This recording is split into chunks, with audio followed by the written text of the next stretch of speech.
Hey guys, welcome back to another episode of Molnar 2020. I'm John Molnar, the Libertarian candidate for Utah's 4th District Representative to the United States Congress this year.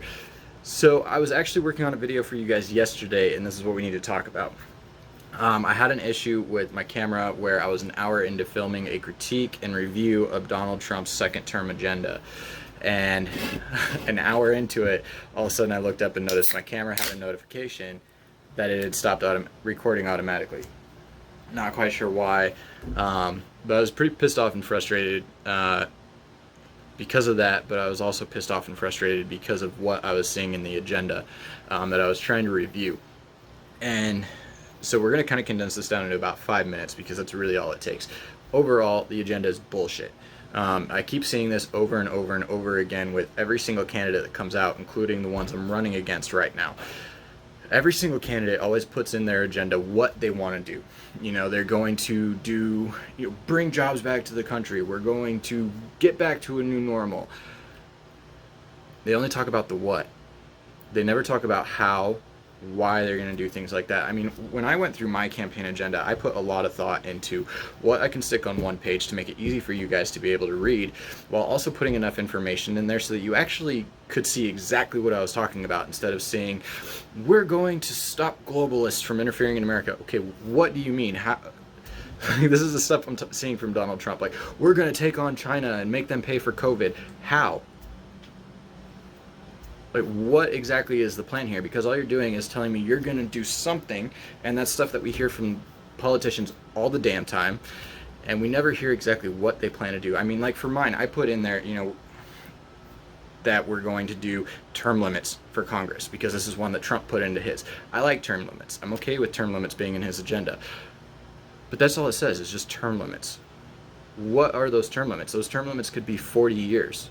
And then it's pretty much a moot point on doing term limits at all, compared to like mine, where I say for, not just Congress, but also for judges as well, that it should be a 20-year maximum, combined everything. So you can't go from House to Senate to President and stuff to get around the 20-year. It's a combined 20-year service, that's it, along with everything else that's in there. I actually detail my stuff instead of just putting in, we're going to do term limits. That doesn't really answer the question for me. It's really hard for me to try and review and critique an agenda of President Trump's when all it is just, we're going to do stuff. We're going to drain the swamp. Drain the swamp's in there again. Okay? That was 2016's promise. Didn't happen.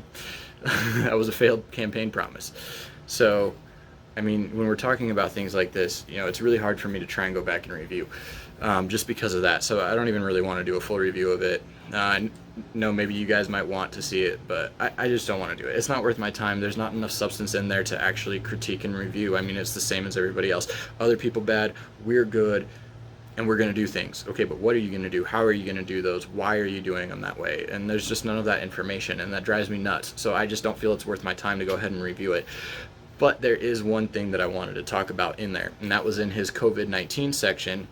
It talked about one of the first bullet points, I actually think it was the second bullet point in the proposal, was return to normal in, wait for it, 2021.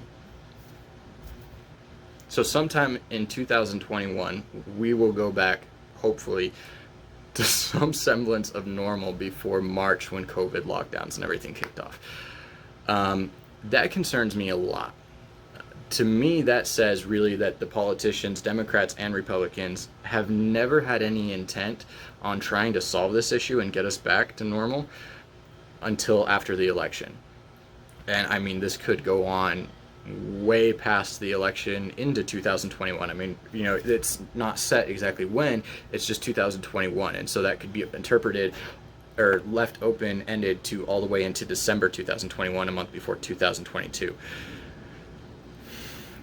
Guys, I don't know about this whole thing. Like, this just to me says that none of the politicians have ever had any intent on actually dealing with COVID and moving us past this. I mean, we've seen that the mortality rate is less than 1%. The disease is not nearly as serious as we were all freaking out about it to begin with. Right now, the more pressing concern is the government response. And the fact that the politicians seem to be utilizing COVID-19 as a way to manipulate this election is very concerning to me. And the fact that they're actually there's no intent to try and solve this before now. It's always been 2 weeks to flatten the curve, and now we're pushing it all the way out to 2021. And I kind of saw this coming a little bit, but at the same time, it just very much seems like both Republicans and Democrats have been trying to utilize COVID-19 as a scare tactic to manipulate this election in their favor of what they want for the outcome. And if they don't get it, apparently they're going to continue that going forward to try and keep manipulating things further. I don't know. It's crazy. That part in his campaign agenda, that wigged me out. I was not happy to see that in there. I was very frustrated with that one. That was about the only point in his campaign agenda where it was like, all right, this is actually something that just from the what, I can tell a little bit what's going on, that there just is no intent, there is no plan, nobody knows what the hell they're talking about, but they sure as shit want to put policies on us to try and keep us from, going to church. If you're religious, I'm not, so that's whatever for me, but I understand for you, not being able to go to work, not anything the way that we've had, and it's causing a lot of problems. I mean, we've got rioting all across this country right now. Do you really think that's just because of George Floyd or Black Lives Matter? I don't. I've been saying from the beginning, I think it has a lot to do with the whole fact of 40 million people went unemployed in about a month back in March.